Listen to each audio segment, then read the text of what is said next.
Welcome back to News America, coming to you from Hawaii. I'm Alfred Asenas. We go now to the state of Nevada, where the governor there, similar to what's been going on in Louisiana, issues a mandatory face covering policy. And Korean Airport, or LAS, reports continued increase in summer flight schedules.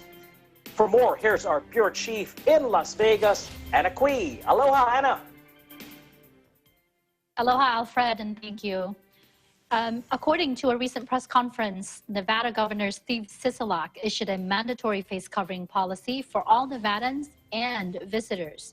This directive, which became effective on June 26, 2020, comes after a 4-week climb in cases, at which time the governor asked the Nevada Medical Advisory Team to analyze potential options for slowing the spread specific to facial coverings.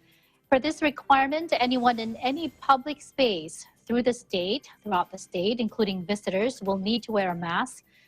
This includes public transportation, public-facing work environments, any businesses, any place where there is interaction in any generally publicly accessible space.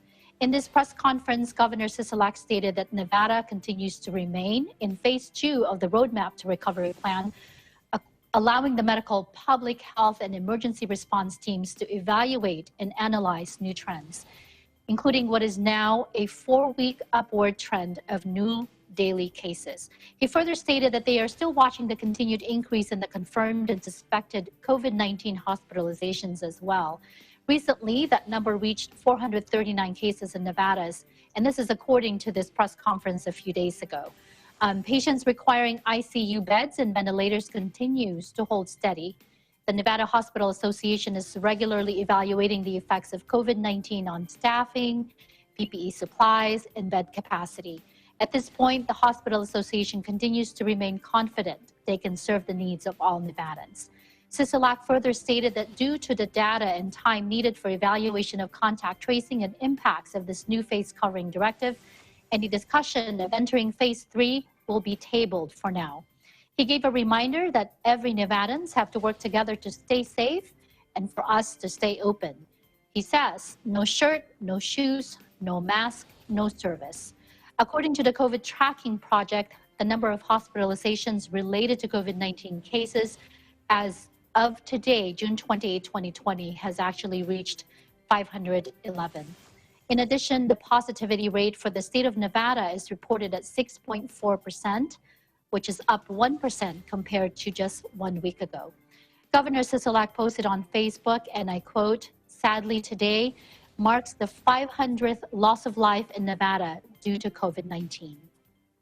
Now, in other news, according to a press release from McCarran International Airport, since the reopening of hotel resort properties on the Las Vegas Strip on June 4, sustained demand from tourists seeking to return to Southern Nevada has led airline partners at LAS to increase their flight schedules in the coming months. At the lowest point of travel during the pandemic, McCarran saw only 110 scheduled arrivals for a single day. Last month, in May, the top 10 domestic carriers at LAS combined to average 145 scheduled arrivals per day, and this month, in June, rose nearly to 200. And in July, it will be in excess of 280 per day, and by August, scheduled day air arrivals into Las Vegas is slated to increase to more than 330. The Las Vegas Convention and Visitors Authority reports more than 230 hotels, including Bellagio, Caesars Palace, Cosmopolitan, The Venetian, Wynn Las Vegas, to name a few, reopened during June. Before the end of July, properties accounting for 125,000 total local guest rooms are expected to be open. According to the same press release, Clark County Director of Aviation, Rosemary Vasiliadis, stated, and I quote, "The significant investment in increased scheduling shows the confidence our airline partners have in travelers' demand to return to our incredible destination, and it underscores the hard work being done to mitigate the spread of COVID-19 here at the LAS." Now, Alfred, both of these updates came only a day apart of each other, and some already wonder if the good news of increased flight schedules will continue with the reported upward trend of newly of new daily cases.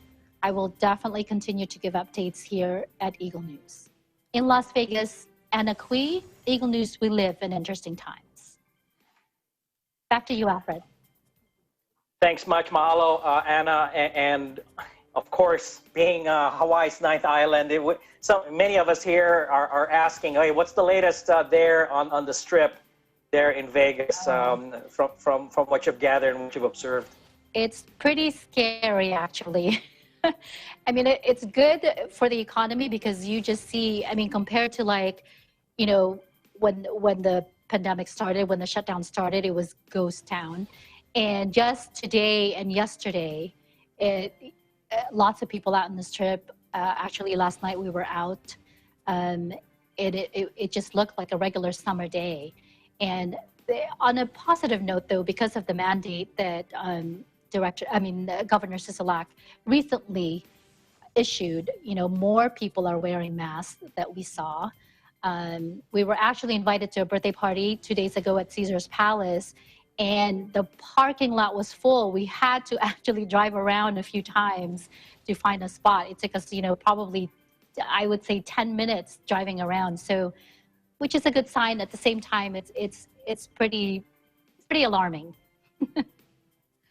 And of course, in recent days, especially you know, leading to this weekend, you know, we've seen the headlines like California out west and then Arizona out east, where you have spikes in cases. Surely, you know, the local state government there is you know, monitoring the situation because Vegas is accessible. You know, what's your take on that? Yes, I mean very closely actually. I mean because you know we're sandwiched between those two states, and you know people we see just these past few days we see so many more you know Californians traveling here, and then we're just thinking about next week being a July 4th weekend. There's hotels, as it is a tradition here in Las Vegas, of fireworks displays, and that's already scheduled. You know, there's schedules posted that there will be firework displays. So we kind of just gonna step back and stay home and avoid the crowd this next weekend. Right, and you mentioned the 4th of July, and for those from our international audience, 4th of July is Independence Day in the United States, which is, you know, traditionally an predominant outdoor event with fireworks and concerts. Yeah. I'm sure there, even in the summertime in Vegas, there's an outdoor event, you know, that normally takes place. But with this, you know, with the conditions now, and of course the demand is not going to go away because people want to go somewhere this summer. So that's going to be an interesting dynamic on how, you know, this holiday will impact what, you know, the way ahead after. Yeah, that's going to be an interesting trend to see. Yes. Thanks very much, Anna. We look forward to more updates there in Southern Nevada. Thank you, Alfred. On